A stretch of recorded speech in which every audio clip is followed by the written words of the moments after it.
మగవులు మెచ్చే ఆషాఢం sale Chennai shopping mall ఆడి KG sale. నమస్కారం, welcome to I dream. నేను విజిత. ప్రస్తుతం మనతో పాటు ఉన్నారు ఇస్కాన్ టెంపుల్ నుంచి ప్రణవానంద ప్రభుజీ గారు. వారు ముంబైలోని గోవర్ధనికో విలేజ్లోని ఆశ్రమంలో సేవ చేస్తూ వారి ప్రవచనాల ద్వారా కృష్ణతత్వాన్ని, కృష్ణుడి యొక్క లీలను మనకు తెలియజేస్తూ ఉంటారు. ఇప్పుడు ప్రభుజీతో మాట్లాడదాం. నమస్కారం గురుజీ. హరే కృష్ణ. నమస్కారం అండి. బాగున్నారా? బాగున్నాను ప్రభుజీ, మీరు ఎలా ఉన్నారు? బాగున్నాండి. చాలా సంతోషంగా ఉంది ప్రభుజీ మీతో ఇలా కలవటం, మీతో మాట్లాడటం. ప్రభుజీ, కృష్ణతత్వం అంటుంటారు. అసలు కృష్ణతత్వం అంటే ఏంటి ప్రభుజీ? మీరు ప్రేమ గురించి విన్నారా? వినే ఉంటారు. విన్నాం. ప్రేమ, పరిపూర్ణమైన ప్రేమతత్వమే కృష్ణతత్వం అంటే. ఓకే. అయినా మూర్తీభవించిన ప్రేమ స్వరూపం, మూర్తీభవించిన ఆనంద స్వరూపం. భగవంతుడి గురించి మన శాస్త్రములలో సత్ చిత్ ఆనంద స్వరూపము అని భగవంతుడి గురించి అంటారనమాట. ఇప్పుడు చూడండి, కృష్ణుడి లీలలు ఎటువంటిది అని అంటే, ఎవ్వరు ఆయనని ఏ విధంగా ఆశ్రయించినా సరే ఆయనని అట్రాక్ట్ చేసేస్తారనమాట. ఆకర్షణ మనకి మన గ్రావిటీ అని అంటారు. మన భూమికి ఉంటుంది గ్రావిటేషన్ ఎనర్జీ. అది ఏం చేస్తుంది అని అంటే, పైకి ఏదైతే ఉంటుందో దాన్ని కిందికి లాగేస్తుంది అనమాట గ్రావిటీ వల్ల. కానీ కృష్ణుడు ఎలాంటి వాడంటే, ఎంత కింద పడిపోయిన వాడినైనా సరే పైకి లాగేస్తూ ఉంటాడు. అది ఆయన దగ్గర ఉండే శక్తి అనమాట. ఆయన యొక్క లీలల చేత, ఆయన యొక్క చేష్టితముల చేత, ఆయన యొక్క అద్భుతమైన తత్వం చేత అందరి మనసుని కూడా ఆకర్షించే వ్యక్తి కృష్ణుడు. అయితే ఇప్పుడు చూడండి, చిన్నపిల్లల్ని బాలలీలలు చేసి ఆకర్షించారు.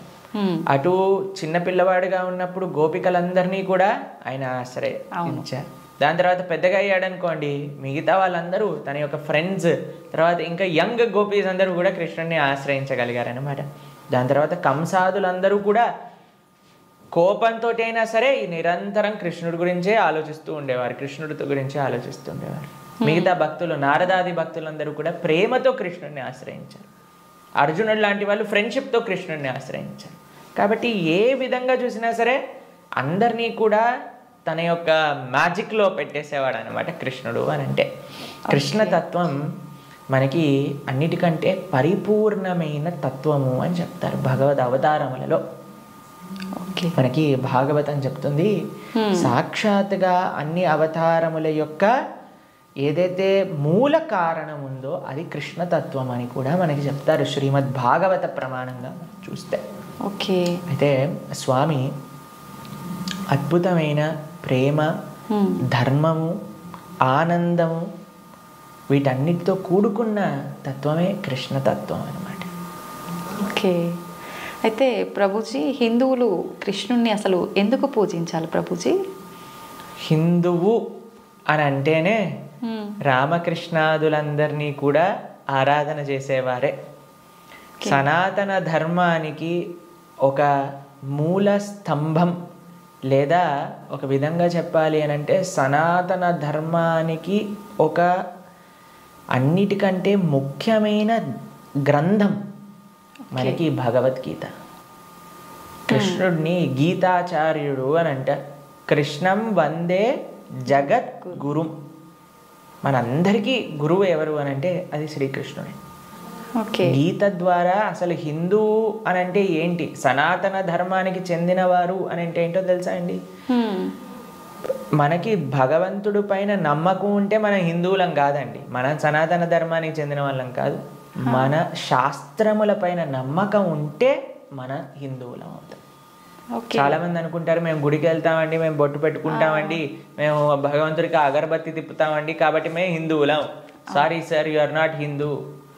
మనం ఎప్పుడైతే గీత, భాగవత, రామాయణాదులు అన్నిటినీ కూడా ఒప్పుకుంటాం అప్పుడు మనం హిందువులు అవుతామని. మరి ఎందుకంటే మనకి భగవంతుడి గురించి ఎలా తెలిసిందండి? మీ కృష్ణుడు ఉన్నాడు అని ఎలా తెలిసింది? భాగవతం నుంచి తెలిసింది. రాముడు ఎలా ఉన్నాడు అని తెలిసింది రామాయణం నుంచి తెలిసింది. మనం రామాయణము, భాగవతము, భగవద్గీత, ఉపనిషత్తులు, వేదములు వీటిని ఒప్పుకున్నప్పుడే మనం భగవంతుడికి నమ్ముతాము అని మనకి ఆచార్యులు చెప్తారనమాట. కాబట్టి ఆస్తికత అని అంటే గ్రంథములపైన నమ్మకం పెట్టడం, మన శాస్త్రములపైన నమ్మకం పెట్టడం, మన ఆచార్యులపైన నమ్మకం పెట్టడం. కాబట్టి మనందరికీ ఎవరైతే కృష్ణుడు భగవద్గీతలో ఒక విషయం చెప్తారు, ఏంటో తెలుసా అండి? అహం బీజ ప్రదాపిత అని అంటారు. మనందరికీ తండ్రి ఆయనే.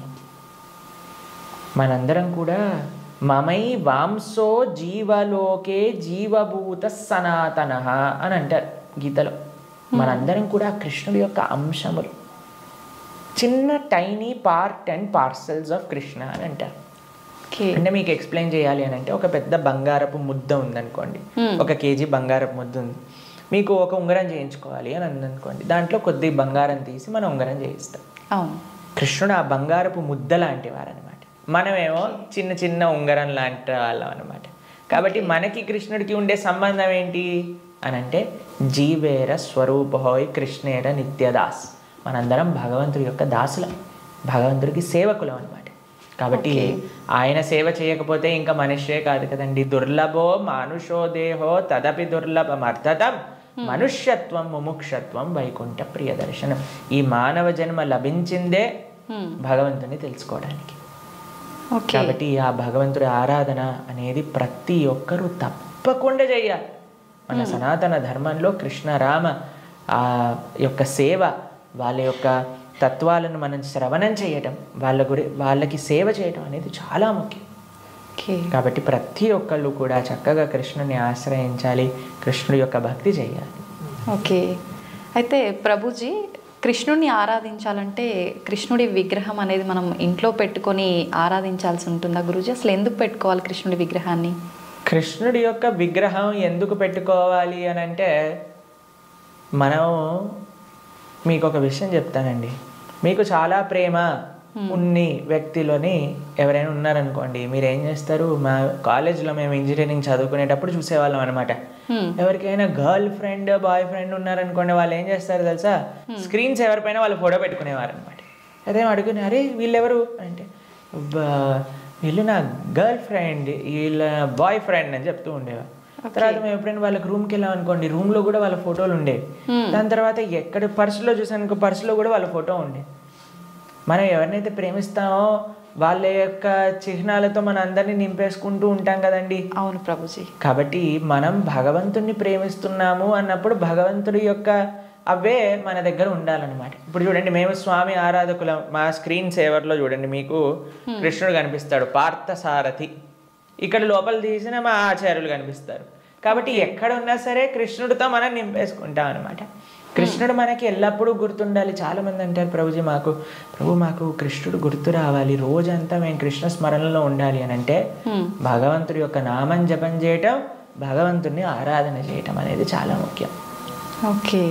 కాబట్టి ప్రతి ఒక్కళ్ళు చాలామంది భయపడిపోతూ ఉంటారు, ప్రభుజీ ఇంట్లో విగ్రహం పెడితే ఆయనకి 3 పూట్ల నైవేద్యం పెట్టాలా అంటే, మరి స్వామి మనకి తినడానికి తిండి ఇచ్చింది, మీకు శరీరం ఇచ్చింది, పీల్చడానికి గాలి ఇచ్చింది, చూడడానికి కన్నులు ఇచ్చింది, శక్తినిచ్చింది, మనసునిచ్చిందేమో ఆయనకు పెట్టడానికి మనకి పెద్ద బాధ.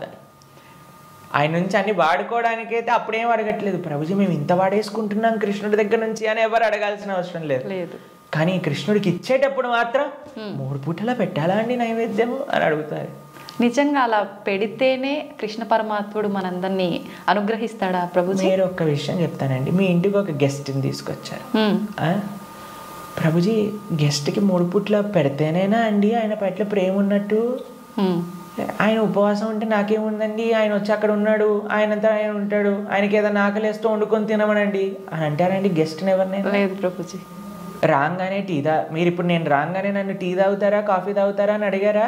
అవును ప్రభుజీ. మరి అడగకుండా పర్వాలేదులే ఈయన వచ్చాడు కదా, ఈయన ఇష్టం ఉన్నట్టు ఈయనని కూర్చొని, ఈయననే మైక్ సెట్టింగ్ చేసుకొని, ఈయననే షూటింగ్ చేసుకొని వెళ్ళిపోని ఇవ్వండి అంటారా? లేదు ప్రభుజీ. కాబట్టి మనం ప్రేమతో భగవంతుని పిలిచినప్పుడు, భగవంతుడు వచ్చినప్పుడు ఆయనకి సేవ చేసే బాధ్యత కదండి మనకి. అవును. ఆయనకేం కావాలని కాదు, కానీ మనకు ఆయన పట్ల ఉండే ప్రేమను వ్యక్త చేసుకోవడానికి మనం సేవ చేసుకోవాలి. ఇప్పుడు ఆయనకి రావాల్సిన అవసరం ఏముందండి? మీరు ఇందాక అన్నారు, ప్రభుజీ మీరు వచ్చినందుకు చాలా సంతోషమైంది అని. కాబట్టి మనలాంటి ఏదో చిన్న వ్యక్తి ఒకళ్ళ దగ్గరికి వెళ్తేనే మనం సంతోషపడుతున్నామే. అఖిలాండ కోటి బ్రహ్మాండ నాయకుడు మన ఇంటికి వచ్చాడు ఒక విగ్రహ రూపంలో మన సేవ స్వీకరించడానికి అని అంటే, ఎంత ఆనందంతో మనం స్వామిని స్వీకరించాలి చెప్పండి, ఎంత విశేషంగా స్వామిని ప్రేమించాలి చెప్పండి. అవును ప్రభుజీ. మన ఇంట్లో భగవంతుడు అంటే ఒక వ్యక్తి. ఆయన మన దగ్గరికి వచ్చారు, మనం పిలిచి నమ్మకంతో వస్తే అక్కడ ఉంటాడు. కృష్ణ అనగానే స్వామి అక్కడ ఉన్నారు. ఇప్పుడు మనం ఏం చేస్తాం? భగవంతుడి యొక్క పూజ అంటే పెద్ద ఏదో వీళ్ళు అనుకుంటారు ఒక ఎక్స్ట్రా బాధ్యత మా తలపైన వేసేస్తారని. కాదండి, ఈజీ. ఇప్పుడు నేను వచ్చాక మీరేమన్నారు? రండి, కూర్చోండి, నీళ్లు తాగుతారా, ఏదన్నా తీసుకుంటారా, అంతే భగవంతుడి ఆరాధన. స్వామి వచ్చావా, తర్వాత కూర్చోబెట్టడం, ఆసనం సమర్పణ చేయటం, తర్వాత అర్ఘ్య పాద్య ఆచమనీయాదులు ఇవ్వటం. తర్వాత మీరు ఇంటికి గెస్ట్ వచ్చారనుకోండి, అయ్యా వాష్రూమ్ యూజ్ చేస్తారా, స్నానం చేసి రండి, ఫ్రెష్ అప్ అవ్వండి అంటారు కదా. స్వామికి స్నానం చేయించటం. దాని తర్వాత ఏం చేస్తారు? చక్కగా వస్త్రాలు ఇస్తారు, టవల్ ఇస్తారు, చూసుకోవడానికి వస్త్రాలు వేస్తారు. అయ్యా హాయిగా కూర్చోండి, మీకు భోజనం తయారు చేసి వచ్చాం, చక్కగా రండి, టిఫిన్ చేయండి, భోజనం చేయండి అని చెప్తాం. భగవంతుడికి నైవేద్యం పెట్టడం, అంతే పూజ అంటే. ఇంట్లో కంగారు పడిపోయి అయ్యా మా ఇంట్లో కృష్ణుని తెచ్చుకుంటే మేము ఏమేం చెయ్యాలి, మా సమయం అంతా పోతుందా? ఎంత చేశామని కృష్ణుడు చూడడు, ప్రేమతో చేశామా లేదా. పత్రం పుష్పం ఫలం తోయం యోమే భక్తా ప్రయచ్చతి. భక్తితో కానీ మనం పెడితే అది స్వామి తప్పకుండా స్వీకరిస్తారు. కానీ పెట్టాలి. చాలామంది విగ్రహాన్ని తెచ్చుకొని పూజ చేయాలన్నమాట. అలా ఉండకూడదు. మనం స్వామిని తెచ్చుకున్నప్పుడు మంచిగా ఆరాధన చేయాలి, ప్రేమతో పూజ చేయాలి. మా భక్తుల ఇంట్లలో మేము చూస్తామండి, ఎంత సుందరమైన శ్రీ విగ్రహాలంటే. ఫర్ ఎగ్జాంపుల్ మీకు ఒక విషయం చెప్తాను. మేము ఆదిలాబాద్ వెళ్తాం అప్పుడప్పుడు. అక్కడ గిరివర్ ప్రభు లక్ష్మీలీల మాతాజీ అని డివోటీస్ వాళ్ళ ఇంట్లో విగ్రహాలు ఉన్నాయి. వాళ్ళు ఎంత బాగా చేస్తారు, ప్రొద్దున పూట లేవంగానే స్వామికి చక్కగా వాళ్ళు ఉయ్యాల్లో పడుకోబెడతారు అనమాట రాత్రిపూట. అయితే పడుకునే ముందు ఏం చేస్తారు తెలుసా అండి, వాళ్ళు చక్కగా కాళ్ళు ఒత్తుతారు స్వామికి. కాళ్ళు ఒత్తి చేతులకి మాలిష్ చేసి తర్వాత పడుకోబెడతారు. అన్ని అలంకరణలు తీసేసి నైట్ డ్రెస్ వేసినట్టుగా పడుకోబెడతారు. పడుకొని ఇప్పుడు చలికాలం అనుకోండి, ఒక చక్కటి రజాయి షాల్ కూడా కలిపి పెడతారనమాట. ప్రొద్దున పూట లేస్తారు. లేపాక చిన్నపిల్లవాడిని ఎలా మనం కూర్చోబెట్టి ఆయనను రెడీ చేసి ఎలా అయితే చేస్తామో అలా కూర్చోబెట్టి స్వామికి అలంకరణ చేసి, పిల్లలందరూ వాళ్ళ ఇంట్లో 3 పిల్లలు ఉన్నారనమాట. 3 పిల్లలు వచ్చి భగవంతుడికి ఆరతి చేస్తారు. అమ్మ నాన్న అందరూ ఇంటిల్లిపాది భగవంతుడి యొక్క సేవ చేసుకుంటారు. మీకు ఒక విషయం చెప్తా, a family that praise together stays together. మనం అన్నీ చేస్తామండి. ఇంటిల్లిపాది అందరిని తీసుకొని సినిమాకి వెళ్ళొచ్చు, ఇంటిల్లిపాది అందరిని తీసుకొని హోటల్కి వెళ్ళొచ్చు, ఇంటిల్లిపాది అందరిని తీసుకొని పార్క్కి వెళ్ళొచ్చు. అయినా సరే మాకు ఫోన్ చేసి చెప్తున్నాను, ప్రభుజీ మా ఇంట్లో ఎవరు మమ్మల్ని అండర్స్టాండ్, పిల్లలు మాటినట్లేదు ప్రభుజీ, ఈయన గారు మాటినట్లేదు ప్రభుజీ, ఆవిడ మాటినట్లేదు ప్రభుజీ, తలనొప్పి వస్తుంది ప్రభుజీ. నేనంటే అమ్మ మీరు సినిమాకి తీసుకెళ్తున్నారు, సీరియల్ చూపిస్తున్నారు, పార్క్కి తీసుకెళ్తున్నారు, రెస్టారెంట్కి తీసుకెళ్తున్నారు, ఎప్పుడైనా మీరు నలుగురు కలిసి ఒకటేసారి భగవంతుడికి పూజ చేశారా? నలుగురు కలిసి నియమంగా ప్రతి వారం మేము గుడికి వెళ్తామండి, ప్రతి వారం మేము గోసేవ చేయడానికి వెళ్తామండి అని ఎవరైనా చేస్తున్నారా అంటే, లేదండి మా ఆయన గారు గుడికి రాదండి, నేను ఒక్కనే వెళ్తానండి, మా ఆవిడ గారు పూజ చేయరండి, నేను ఒక్కనే పూజ చేస్తానండి, మా పిల్లలు ఆడుకోవడానికి వెళ్తారు. ఏవైతే చేయకూడదో అన్ని నలుగురు కలిసి చేస్తున్నారు, ఏదైతే పని చెయ్యాలో కలిసి చేయట్లేదు కదా. మేము అన్నాం వాళ్ళకి, ఒక నెల రోజులు కలిసి మీరు ఆలయానికి వెళ్ళండి, నెల రోజులు కలిసి గోశాలకు వెళ్ళి గోసేవ చేయండి, ఒక నెల రోజులు కలిసి ఒక 5 నిమిషాలైనా సరే భగవంతుడు ముందు ప్రార్థన చేయండి అంటే, నెల రోజుల తర్వాత మాకు ఫోన్ చేశారు. ఫోన్ చేసి ప్రభుజీ ఇప్పుడు మేము ఇంతకు ముందు కంటే చాలా ప్రశాంతంగా ఉన్నాం, ఇంతకు ముందు కంటే చాలా మార్పు మా జీవితాల్లో వచ్చింది. కాబట్టి మేమన్నా ఇలానే చేస్తూ ఉండండి, ఇంకా శాంతి మీ ఇంట్లో పెరుగుతుంది. కాబట్టి మనకు ఒక కామన్ పాయింట్ కావాలి. ఆ కామన్ పాయింట్ మంచి సెంటర్ అయి ఉండాలి, అది భగవంతుడు. భగవంతుని కేంద్రంగా పెట్టుకుంటే, ఇప్పుడు మన ఇంటికి కేంద్రం ఏంటండి, డైరెక్ట్గా ఇంట్లో నుంచి రాగానే ఫస్ట్ మహావిశ్వరూప దర్శనం, పెద్ద ఎల్సిడి స్క్రీన్ టీవీ కనిపిస్తుంది మనకి. అవును ప్రభుజీ. కాబట్టి టీవీ మనకి కేంద్రం అయిపోయింది. టీవీలో ఏం చూపిస్తారండి, ఆ చెత్త ఈ చెత్త తప్ప ఏం అవసరమైన విషయాలు ఏం చూపించరు, ఇలాంటి ప్రోగ్రాంల విషయం పక్కన పెడితే. కాబట్టి మనిషికి ఏది మంచిదో అది మనకి కేంద్రంగా ఉండాలి. ఇప్పుడు దురదృష్టవశాత్తు టీవీలు కేంద్రం అయిపోయాయి ఇంటికి. ఎంత పెద్ద టీవీ ఉంటే అంత గొప్ప స్టేటస్ నీది అని చెప్పుకునే వాళ్ళు కూడా తయారైపోయారు. మేము ఒక భక్తుల ఇంటికి వెళ్ళాం. జనరల్గా భక్తుల ఇంట్లలో టీవీలు చూడం మేము ఎప్పుడు కూడా. వాళ్ళు టీవీలు తీసేసి ఎక్కడైతే టీవీ ఉండాలో అక్కడ ఆలయం ఉంటుంది. మా ఇంట్లో కూడా టీవీ ఉండదండి. మా ఇంట్లో హాల్లోకి వెళ్తే ఫస్ట్ కనిపించేది మీకు మా పూజా గది, మా ఆరాధన మూర్తులు అన్నీ కూడా కనిపిస్తూ ఉంటాయి అన్నమాట. డెలిబరేట్లీ మేము అసలు టీవీ పెట్టలేదు హాల్లో. ఎందుకంటే అందరికీ కేంద్రం భగవంతుడు ఉండాలి అట్లీస్ట్ అని. కాబట్టి భక్తుల ఇంట్లలో ఎక్కడైతే టీవీ మెయిన్ ప్రదేశం ఉంటుందో అక్కడ తప్పకుండా పూజ రూమ్ ఉంటుంది. కానీ ఈ భక్తుడి ఇంట్లో మాత్రం పెద్ద టీవీ ఉందన్నమాట. ఓకే. అయితే నేను అడిగి ఆశ్చర్యపోయాను, అదే టీవీ ఏముంది ప్రభుజీ ఒకసారి వెనకాల చూడండి అనగానే ఏం వైర్ లేవు, ఉత్తి టీవీ అలా పెట్టి ఉంటారనమాట.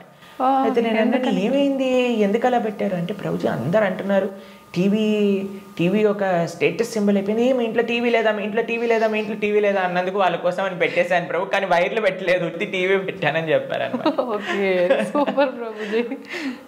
కాబట్టి ఇప్పుడు చూడండి మన జీవితంలో దేన్ని మనం చూస్తూ ఉంటే, దేన్ని మనం వింటూ ఉంటే, దేని గురించి మనం మాట్లాడుకుంటూ ఉంటే, దేన్ని గురించి మనం తలుస్తూ ఉంటే అలా మన మనసు అయిపోతుంది. ఓకే. మీరు చెడు విషయాలు వింటూ, చెడు కార్యక్రమాలు చూస్తూ, అనవసరమైన అక్కర్లేని గొడవలు, మన ఇల్లు ఎంత ప్రశాంతంగా ఉన్న సీరియల్లో మనం గొడవలు చూస్తూ ఉంటే ఆ గొడవలు మన ఇంట్లోకి కూడా వస్తాయి ఒక రోజున. ఎందుకంటే అదే కదండి మన మనసులో దింపేది, అదే కదా మన మనసులో అంత నాటుకుపోయేది. నేను చిన్న చిన్న పిల్లల్ని చూస్తాం, అప్పుడప్పుడు విచిత్రమైన స్లాంగ్లో మాట్లాడతారు. ఓయ్ ఏంట్రా ఇది ఎక్కడ పట్టుకున్నావు నువ్వు అని అంటే, ఆ సినిమాలో అలా మాట్లాడా హీరో. ఓకే. మేము స్కూల్లో చదువుకుంటున్నప్పుడు మాకు గుర్తుందనమాట, ఒకసారి మేము ఒక బర్త్డే పార్టీకి వెళ్ళినప్పుడు మా ఫ్రెండ్ ఇలా షర్ట్ టక్ చేసుకుంటారు కదా, ఒకవైపు వదిలేశాడు అనమాట, ఒకవైపు టక్ చేసుకున్నాడు. నేను రే నువ్వు ఇంకో వైపు టక్ చేసుకుంటా మర్చిపోయావురా అని అంటే, అది కాదు ఇప్పుడు ఇది లేటెస్ట్ ఫ్యాషన్ అని అన్నారు. ఎక్కడ చూసావు నువ్వు అని అంటే, సినిమాలో చూసాను. కాబట్టి ఏదైతే చూస్తామో మనం దాన్ని అనుకరిస్తాం, ఏదైతే వింటామో అదే మనం అనుకరిస్తాం. కాబట్టి మేం చెప్పేది జనాలకి ఏంటి అంటే, మంచిని చూడండి, మంచిని వినండి కదా, మంచి విషయం గురించి ఆలోచించండి. భగవంతుడి కంటే మంచి విషయం ఏముందండి ఈ ప్రపంచంలో? అవును.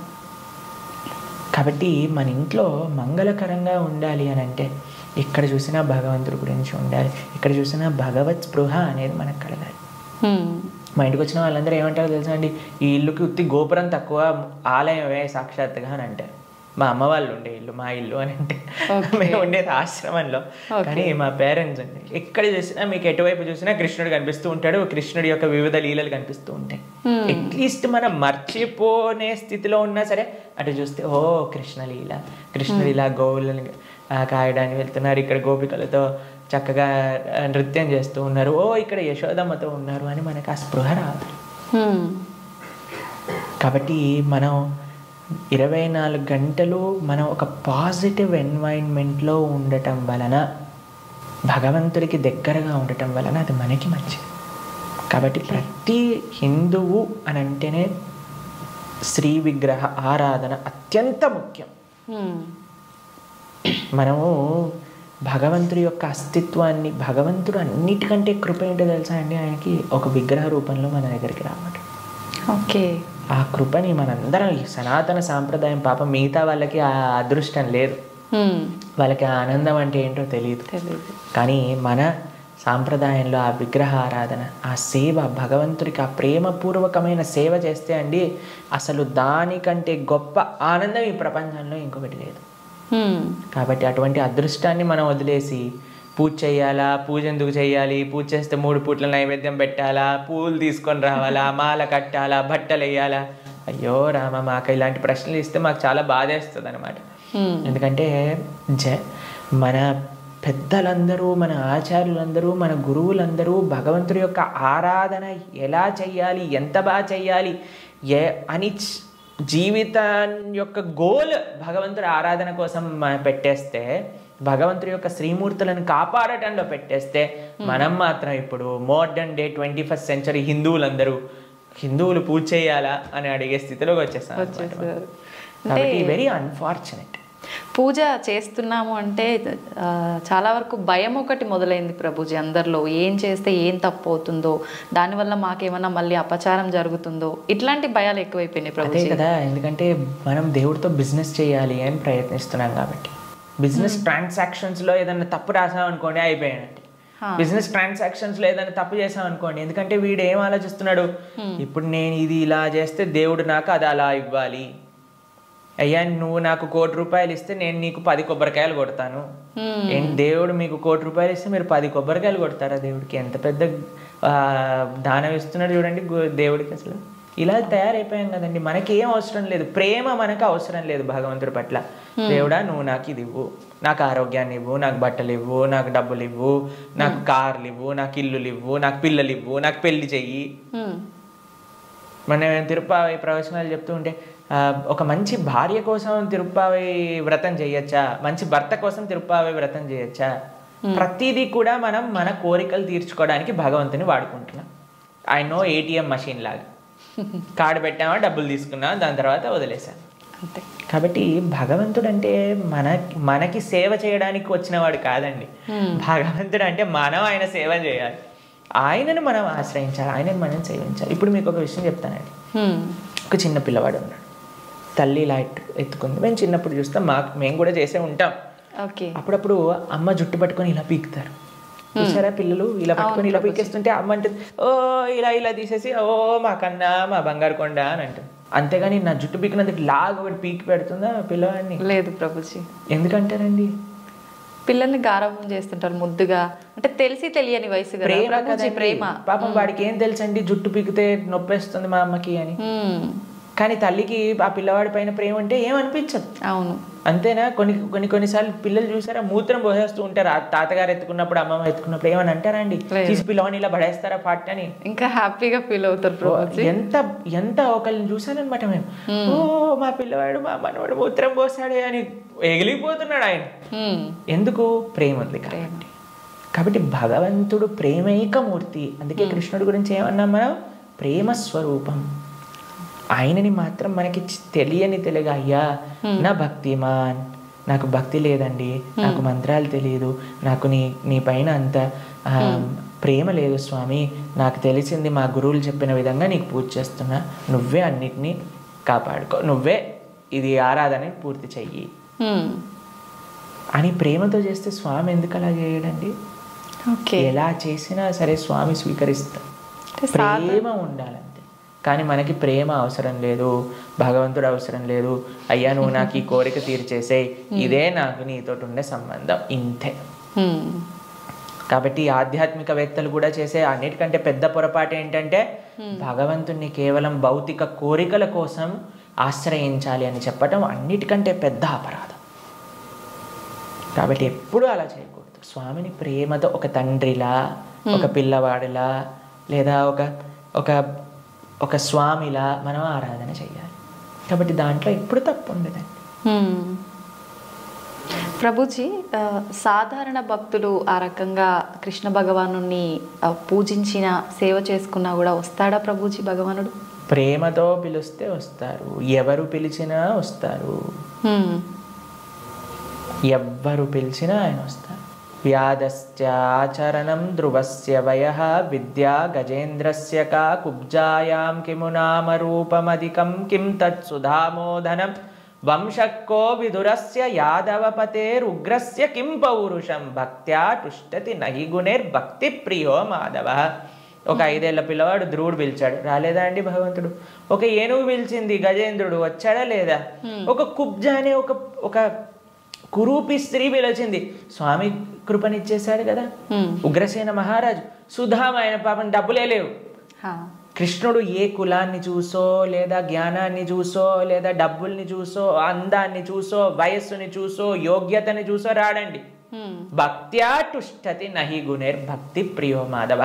కృష్ణుడున్నాడు, స్వామి పలుకుతాడు అనే నమ్మకంతో ఎవరైతే పిలుస్తారో, ఇప్పుడు ఎవరైనా ఆ శ్రీ భగవంతుడి యొక్క విగ్రహాన్ని చూసి ఇది బొమ్మ అనుకుంటే బొమ్మలానే ఉంటాడండి. ఇది మట్టితో చేశారా అంటే మట్టే ఉంటాడు. స్వామి ఉన్నాడు అని నమ్మితే ఎక్కడైనా భగవంతుడు ఉంటాడు. ఎవరైనా చెప్పారనుకోండి, అరే ఈ మట్టి విగ్రహంలో భగవంతుడు రావటం అపరాధం అని అంటే వాడికి భగవతత్వం గురించే తెలియదు. మీకు ప్రేమ ఉందనుకోండి, ఎక్కడ పిలిచినా ఒక వ్యక్తి వస్తారు. అవునా కాదా చెప్ప? అవును ప్రభుజీ. మేము ఒక ప్రోగ్రామ్కి వెళ్ళామండి. అయితే వాళ్ళు అన్నారు, ప్రభుజీ మా ఈ చిన్న ప్రోగ్రామ్కి వస్తారని మేము అనుకోలేదు ప్రభుజీ, కానీ పిలవంగానే మీరు వచ్చారు. ఒక చిన్న వ్యక్తినండి, ఒక ఇన్సిగ్నిఫికెంట్ పర్సన్ లైక్ మీ ఒక దగ్గరికి వెళ్తే వాళ్ళు ఎంత ఆనందపడ్డారు, అరే మా ప్రదేశానికి కూడా వస్తారా, మా ఇంటికి వస్తారా ప్రభుజీ అని ఆనందపడ్డారు. అదే ప్రేమతో పిలిస్తే భగవంతుడు రాడు ఈ వస్తువులోకి అని చెప్తే అసలు భగవంతుడు ప్రేమ ఉన్నట్టేనా?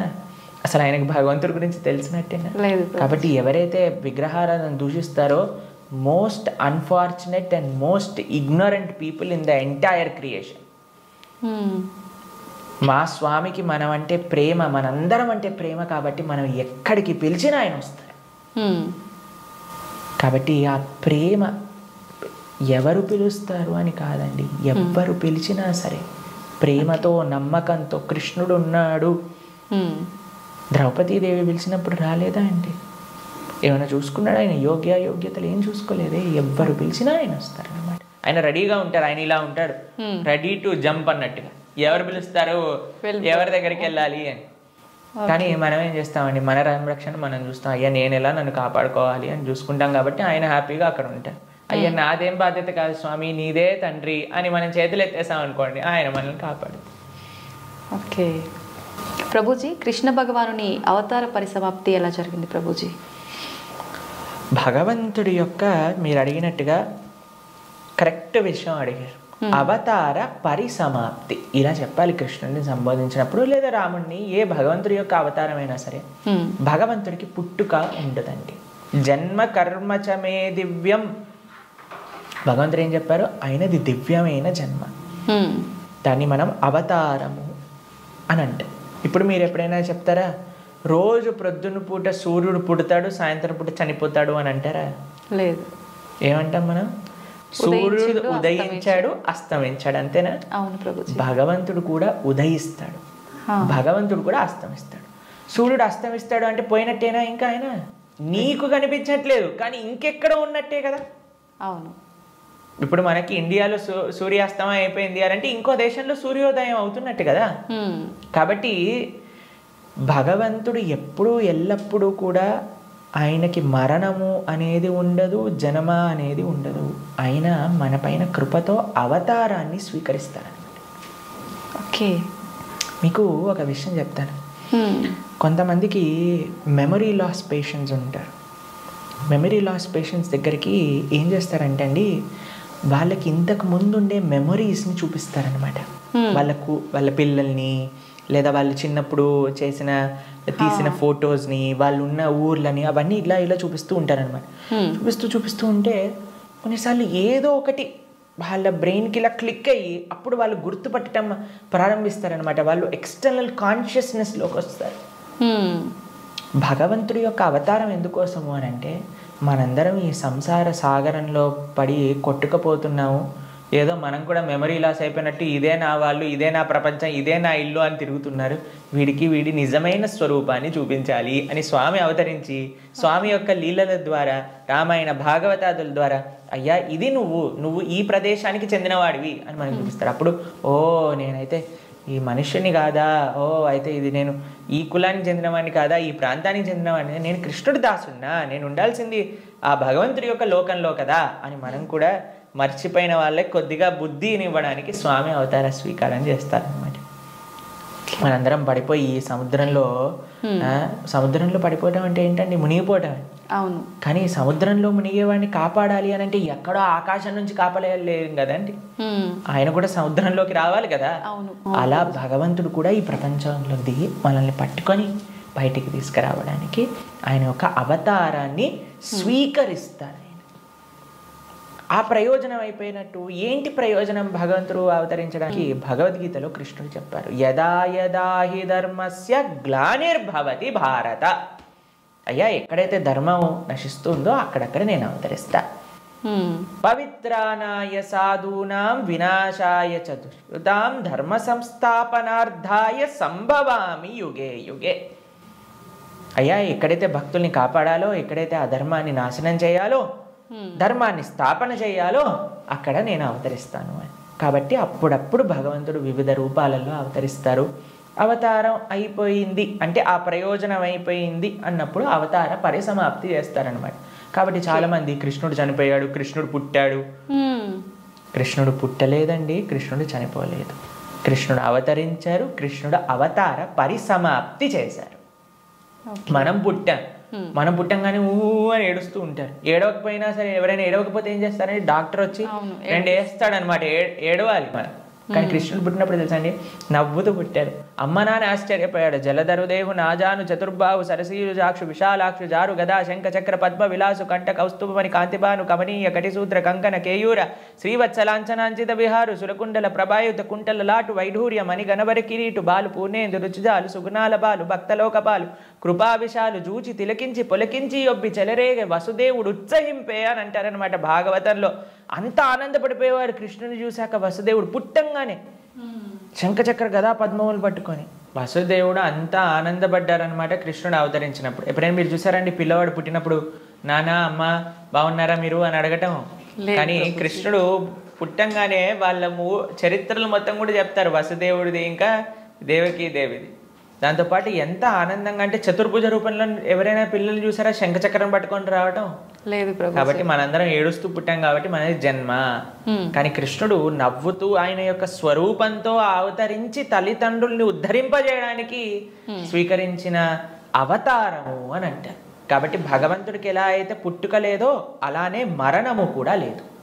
స్వామి ఎప్పుడు కూడా ఈ వర్డ్ యూజ్ చేయకూడదు కృష్ణుడి దగ్గర. కృష్ణుడు చనిపోయాడట, రాముడు చనిపోయాడట, ఇవన్నీ మనం అపరాధం అవుతుంది అనమాట. కాబట్టి మనం కరెక్ట్గా మీరు చెప్పిన వర్డ్గా అవతార పరిసమాప్తి, కృష్ణుడి యొక్క అవతార పరిసమాప్తి ఎలా జరిగింది? మేము ఇన్స్టాగ్రామ్లలో యూట్యూబ్లలో ప్రకారంగా చెప్పట్లేదు, శాస్త్రంలో ఏ విధంగా ఉందో ఆ విధంగా చెప్తున్నాం. కాబట్టి దీంట్లో చాలా తేడా ఉంది. ఎందుకంటే మాకు అప్పుడప్పుడు రీల్స్ పంపిస్తూ ఉంటారు, అందులో ఏదో కృష్ణుడు ఇలా అయిపోయాడట అలా అయిపోయాడట అని చెప్తూ ఉంటారు. దాన్ని నమ్మకండి. మీరు శాస్త్రాన్ని అధ్యయనం చేసిన వాళ్ళు ఏం చెప్తున్నారు, అలానే ఇప్పుడు ప్రతి ఒక్కరు కూడా కృష్ణుడి గురించి మాట్లాడడానికి రెడీ అయిపోయారు. ప్రతి ఒక్కళ్ళు కూడా ధర్మం గురించి మాట్లాడడానికి రెడీ అయిపోయారు. ప్రతి ఒక్కళ్ళు కూడా సాధువుల్ని ప్రశ్నించడానికి రెడీ అయిపోయారు. కానీ సాధన ఏమీ లేదు, శాస్త్ర అధ్యయనం ఏమీ లేదు, సేవ ఏమీ లేదు. ప్రతి ఒక్కరికి మైక్ వచ్చింది కదా, కెమెరా ఉంది కదా అని మాట్లాడుతున్నారు అనమాట. కానీ అది కాదండి కరెక్ట్ విధానం. తద్విద్ధి ప్రణిపాతేన పరిప్రశ్నేన సేవయా ఉపదేశంతితే జ్ఞానం జ్ఞానిన తత్వదర్శిన. ఒక గురువు దగ్గరికి వెళ్ళి సేవ చేస్తూ ఎంత కష్టం తెలుసా అండి మీకు? ఒక విధంగా శాస్త్రం విషయాలు నేర్చుకోవాలి అని అంటే ఆ నమ్మకం, ఆ డెడికేషన్, ఆ ఇంట్రెస్ట్, ఆ సేవ, పరిప్రశ్న ఇవన్నీ కావాలి మనకి. ఇప్పుడు ఒక విషయం మనకి టీవీ మాధ్యమంగానో మన ఇంటర్నెట్ మాధ్యమంగానో అన్ని సులభము అయ్యాయి. ఆ సులభం అవ్వటంలో రెండు ఉన్నాయి. ఎవరైనా మాట్లాడింది మనం నమ్మేస్తాం. అలా కాదు. మేము ఒకటే విషయం చెప్తాం, ఎవరైతే సాధువులు చక్కటి పరంపరాగతంగా జ్ఞానాన్ని నేర్చుకున్నారో, ఎవరైతే శాస్త్ర అధ్యయనం చేశారో అటువంటి వాళ్ళ దగ్గర నుంచి మనం వినాలి. ఎవరైతే గురువుల్ని ఆశ్రయించి గురువుల దగ్గర నుంచి విన్న వాళ్ళు ఉన్నారు, ఎవరైతే జీవితంలో సొంతంగా దాన్ని సాధన రూపంగా వాళ్ళు చేస్తున్నారో అటువంటి వాళ్ళ దగ్గర నుంచి వినాలి. కాబట్టి మనకి భాగవతం చెప్తుంది, భగవంతుడు ఒకానొక సమయంలో అయ్యా ఈ ప్రపంచంలో ఉండే అధర్మ మొత్తం కౌరవుల వైపు ఒక్కసారి అందరినీ గ్యాదర్ చేసేసి కంప్లీట్ చేసేస్తాడు అనమాట. ఇక అయిపోయింది అని అనుకున్నప్పుడు ఆయన చక్కగా ఒక దగ్గర ప్రభాస క్షేత్రము అనే ప్రదేశంలో ఆయన ఇలా ఉన్నారనమాట. ఉన్నప్పుడు ఒక వేటగాడు వచ్చి ఒక జింకని వేటాడుతున్న ఆయన కృష్ణుడి యొక్క పాదాన్ని, శ్రీపాదాలను చూస్తూ జింకలా అనుకొని బాణాన్ని వేశారు. వేసినప్పుడు అది కృష్ణుడి యొక్క పాదానికి తాకింది. మీకు ఒక విషయం చెప్తాను, లాజికల్గా ఆలోచిద్దాం. మీ అందరికీ లాజిక్ థింకింగ్ చాలా ఎక్కువ కదండి. పాదాలలో బుల్లెట్ దిగింది అని అనుకుందాం, బాణం కూడా పక్కన పెట్టేసేయండి, చనిపోయాడు అని మీరు ఎప్పుడైనా విన్నారా? లేదు. మన సీరియళ్ళల్లో సినిమాలలో అయితే ఇక్కడ బుల్లెట్ తగినా సరే లేచి నించొని మళ్ళీ మాట్లాడిన వాళ్ళు ఉన్నారు. కాబట్టి పాదాలలో బాణం తలిగితే ఎలా కృష్ణుడిని అవతార సమాప్తి చేశారు, శరీరాన్ని చాలించేశారు అని ఎలా చెప్తాను చెప్పండి? కాబట్టి అదొక లీల. ఎందుకండి కృష్ణుడు ఇలా లీల చేశారు? ఎందుకంటే ఆయన చనిపోయాడు అని చెప్పడానికి కొంతమందికి వీలు చూపించాలి కదా. కృష్ణుడు అండి ఈజ్ నాట్. ఇప్పుడు కొంతమంది అంటారు, మా దేవుణ్ణి నమ్మకపోతే నువ్వు నరకానికి వెళ్ళాల్సిందే. కృష్ణుడు అలాంటి వాడు కాదనమాట. కాబట్టి అయ్యా నువ్వు నన్ను నమ్ముకో, నేను నీకు కావాల్సినంత శ్రద్ధ, విశ్వాసం, భక్తిని ఇస్తాను. నువ్వు నన్ను నమ్మకు, నీకు కావాల్సినన్ని రీజన్స్ ఇస్తాను నన్ను నమ్మకపోవడానికి. కాబట్టి అటువంటి వాళ్ళకు ఒక రీజన్ ఇవ్వడానికి అనమాట. భక్తులకి భగవంతుడు అంటే ఎంత అపరిమితమైన ప్రేమ ఉంటుంది అని అంటే స్వామి యొక్క అవతార పరిసమాప్తి గురించి. ఎందుకంటే స్వామి యొక్క ఈ ప్రపంచంలో ఇలా ఉన్న, స్వామి అక్కడ ఉన్న భక్తులకు ఒకటే. అప్పుడు జరా అనేవాడికి ఏం చెప్పారు, అయ్యా తప్పైపోయింది స్వామి, నీ శ్రీపాదానికి నేను బాణం వేసా అంటే, ఏం కంగారు పడకు, నువ్వు వైకుంఠానికి వెళ్ళిపో అంటే ఆయన ప్రదక్షిణ చేసి ఆయన వైకుంఠానికి వెళ్ళిపోతాడు బాణం వేసినోడు. కానీ బాణం తలిగిన వాడేమో చనిపోయాడు, శరీరాన్ని విడిచిపెట్టేశారు. ఒకళ్ళు చెప్తున్నారు కృష్ణుడు నరకంలో ఉన్నాడట. ఏంటండి, బాణం వేసిన వాడిని వైకుంఠానికి పంపించి ఈయన ఎందుకు నరకానికి వెళ్తారు చెప్పండి. కాబట్టి భాగవతం ఏం చెప్తుంది అని అంటే, ఆయన కృష్ణుడు అలానే నవ్వుతూ, అందరూ దేవతలందరూ కూడా వాళ్ళ వాహనాలలో ఆకాశాన్ని మొత్తంలో కూర్చొని, అయ్యా మా కోసం నువ్వు అవతరించావు, ఇంతమంది దుష్టుల్ని సంహరించావు అని పుష్పవృష్టి కురిపిస్తుండగా స్వశరీరంతో, అలాని శరీరం వదిలేసి కృష్ణుడు ఆత్మ వెళ్ళిపోయింది. కృష్ణుడికి ఆత్మ మనలాగా శరీరం వేరు వేరు కాదు, ఆయన సచ్చిదానంద స్వరూపం. మొత్తం ఆయనకి ఆత్మ వేరు, శరీరం వేరు, హార్ట్ వేరు అలా ఉండదండి. స్వామి ఒకటే ఒక అద్భుతమైన స్వరూపం అనమాట. ఆ స్వశరీరంతో ఆయన యొక్క నిత్యధామానికి వెళ్ళిపోయారు. శ్రీవైకుంఠం గోలోకానికి ఆయన చేరుకున్నారనమాట. కాబట్టి ఆయన అవతరిస్తారు, అవతార పరిసమాప్తి చేస్తారు. Appears and disappears. అది భగవతత్వం. ప్రభుజీ, కృష్ణ భక్తుల్ని ఏమంటారు గురూజీ, ఏమని పిలుస్తారు? భగవంతుణ్ణి ఆశ్రయించిన వాళ్ళని, కృష్ణుని విష్ణువుని ఆశ్రయించిన వాళ్ళని వైష్ణవులు అని పిలుస్తారనమాట. కాబట్టి మనకి చాలా మందికి తెలియదు పాపం. చాలా మంది అడుగుతుంటారు, వైష్ణవులు అంటే ఏంటి ప్రభుజీ, ఏదైనా కులమా అని అడుగుతుంటారు. వైష్ణవులు అంటే కులం కాదండి, భగవంతుని విష్ణువుని ఆశ్రయించిన వాళ్ళు వైష్ణవులు. కాబట్టి కృష్ణ భక్తులను ఎక్స్క్లూజివ్గా భగవంతున్నే శరణాగతి చేసిన వాళ్ళని వైష్ణవులు, శరణాగతులు అని అంటారనమాట. ప్రపన్నులు అని అంటారు, ముముక్షువులు అని అంటారు. కాబట్టి మనం భగవంతుని ఆశ్రయించిన వాళ్ళని వైష్ణవులు, కృష్ణ భక్తులు అని మనం వ్యవహరిస్తూ ఉంటాం అనమాట. స్వామి నీవే తప్ప ఇతప్పరం బెరుగని, స్వామినే ఆశ్రయించి జీవితాన్ని స్వామి కోసమే సమర్పణ చేసి గజేంద్రుడు ప్రార్థన చేశారు కదండి. ఆ విధంగా స్వామికి మాత్రమే స్వామి దివ్య శ్రీచరణాలకు శరణాగతి చేసిన వాళ్ళని వైష్ణవులు అని అంటారు. ఓకే. అయితే ప్రభుజీ, కృష్ణుని ఒక్కొక్కరు ఒక్కొక్క రకంగా పిలుచుకుంటారు. అసలు నిజంగా కృష్ణుని ఏమని పిలుస్తారు గురు? సాంకేత్యం పారిహాసం సోహం హేళనమేవ వా వైకుంఠనామగ్రహణం అశేషాకహరం విదుహు. అయ్యా ప్రభుజీ, మీరు మంటని ముట్టుకుంటే ఏమవుతుంది అని అంటే, ఎవరు ఏ విధంగా మంటని ముట్టుకున్నా కాలుతుంది. అలానే కృష్ణుని ఎవరు ఏ విధంగా పిలిచినా సరే వాళ్ళకి ఫలితం వస్తుంది అనమాట. సాంకేత్యం పారిహాసం స్తోహం హేళనమేవ జోగ్గా, చూడు హరే కృష్ణ వాడు వెళ్తున్నాడు అన్నా సరే, కృష్ణనామం అన్నాడా వాడికి ఆ ఫలితం దొరుకుతుంది అనమాట. వీళ్ళు హరే కృష్ణ వాళ్ళు పుస్తకాలు డిస్ట్రిబ్యూట్ చేస్తుంటారు రోడ్డు పైన అని కోపంగా అన్నా, కృష్ణుడు అని చెప్పాను కదా, పని చేస్తుంది అనమాట. ఏ విధంగా మందు లోపలికి వెళ్ళినా సరే పని చేసినట్టుగా స్వామిని ఎవరు ఏ విధంగా ప్రేమించినా సరే, మనం భగవంతుని ఎలా పిలవాలి అని మీరు అడిగారు కదా, ఎలా పిలిచినా ఫలితం ఇచ్చేవాడి యొక్క నామం అయితే ప్రేమతో పిలిస్తే ఇంకేం జరుగుతుంది చెప్పండి. అసలు ఇంకా మంచి అద్భుతంగా ఆ యొక్క భక్తి, ఆ యొక్క ప్రేమ, విశ్వాసంతో మనం ఎప్పుడైతే ఆ భగవంతుడి యొక్క నామాన్ని తీసుకుంటామో, కలో దోష నిదేరాజన్ అస్తి ఏకోన్ మహాన్ గుణాన్ కీర్తనాతేవ కృష్ణస్య ముక్త సంగ పరం బ్రజేత్. ఈ కలియుగంలో అన్ని దోషాలతో నిండిపోయింది. ఎక్కడ చూసినా సరే అండి, మాకు ఫోన్ చేసిన వాళ్ళందరూ, ప్రభుజీ ఈ బాధ, ఆ బాధ, ఈ కష్టం, వాడు అలా చేశాడు, వీడు ఇలా చేశాడు, వీళ్ళు అలా మోసం చేశారు, వాళ్ళు అలా మాట్లాడుతున్నారు, వీళ్ళు ఇలా ఇబ్బంది పెడుతున్నారు, ఇదే అండి. ఎక్కడ చూసినా సరే, న్యూస్ చూసినా, టీవీ చూసినా, ఎక్కడైనా ఇదే కదండి అంతా కూడా. ఇక్కడ ఆ యుద్ధం జరుగుతుంది, ఇక్కడ ఈ యుద్ధం జరుగుతుంది, ఇక్కడ ఈ దొంగతనం అయింది, అక్కడ యాక్సిడెంట్ అయింది. ఎక్కడ చూసినా ఈ ప్రపంచంలో కష్టాలే అట. ఈ కష్టాలతో నిండిపోయిన ఈ ప్రపంచంలో నుంచి బయటపడాలి అని అంటే ఏకైక మార్గం ఏమిటి అని అంటే భగవంతుడి యొక్క నామస్మరణ. కేవలం భగవన్నామస్మరణ మాత్రమే మనల్ని తరింపజేస్తుంది ఈ ప్రపంచంలోంచి. అందుకే కృతేయ ధ్యాయతో విష్ణుం త్రేతాయాం యజతో మకై ద్వాపరే పరిచర్యాయాం కలో తత్హరికీర్తనం. ఈ కలియుగంలో శాస్త్రం ఇచ్చిన ఒక అద్భుతమైన ఔషధం ఏంటి అని అంటే భగవన్నామ స్మరణ. ప్రేమతో, మనస్సుతో ఆ భగవంతుడి యొక్క నామాన్ని స్మరించాలి.